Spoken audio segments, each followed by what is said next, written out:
Welcome to the Crimson Tide Connection, your source for Crimson Tide sports. I'm joined today by the head coach of the Alabama men's tennis team, George Husack. Coach, thanks for joining us. You bet. Thank you, Chris. You're welcome, Coach.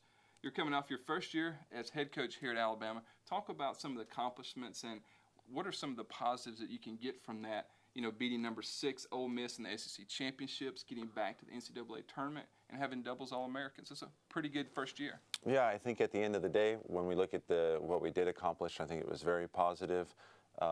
When going into the season, we didn't really know what to expect. We knew we had a lot of guys back, but a lot of inexperienced guys. So we really didn't focus much on wins and losses. I guess that's kind of the standard line. But wins and losses were not even on the table. It was really, we had all these guys who hadn't played a full season. We only had 3 guys that played a full season, so it was about spending a lot of time on court. And in the end, we got some nice accolades.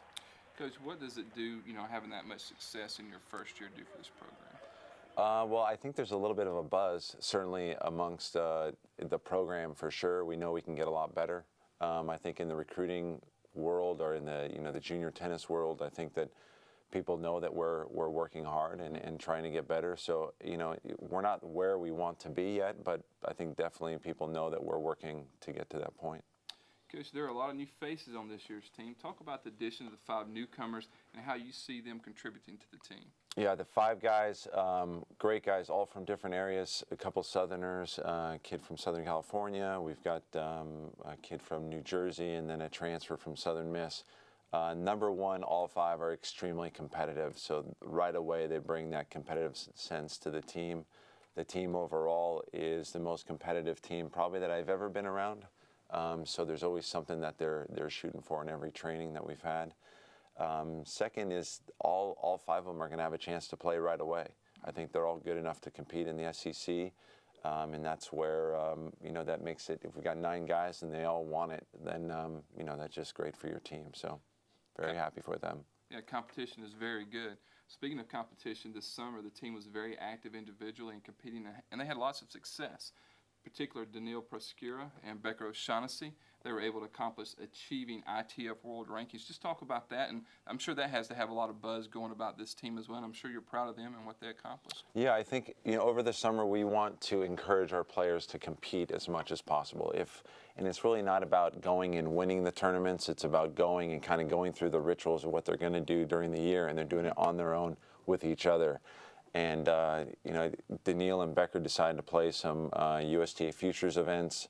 They got in one, they qualified each week. Both guys did very well. They both have world rankings now. And I think, we're not trying to become pros while in school, but certainly setting a standard that over the summer you want to play something that's different than college events. And you're also not just going to hang out at the beach or at home on the couch all summer. So what that does, I think it develops, number one, a lot more confidence by winning some matches.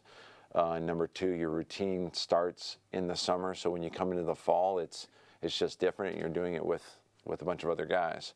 And then third, for them, it's something different than they usually see during the course of the year.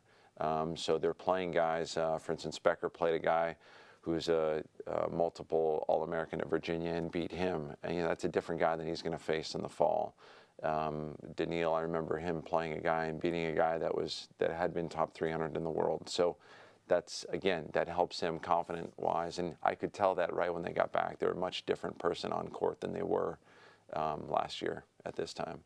Well, Coach, after having an exciting first season, I'm sure you can't wait to see this team get back out on the court, and you start the fall portion of your schedule this week. Just talk about how you chose those events and how they will help you as the season goes along.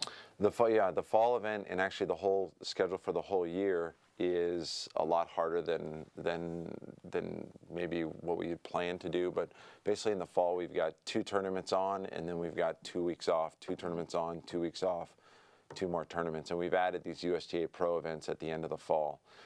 The one this weekend is going to be one of the toughest tournaments of the fall. We've got 20-plus teams competing in Georgia. It's a huge, huge tournament.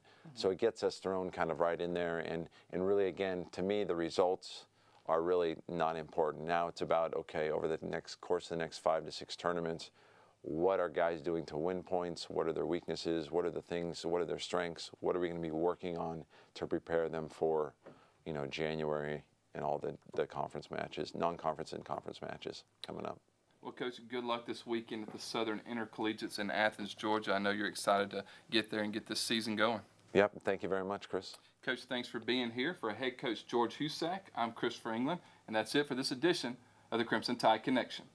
Roll Tide. Roll Tide.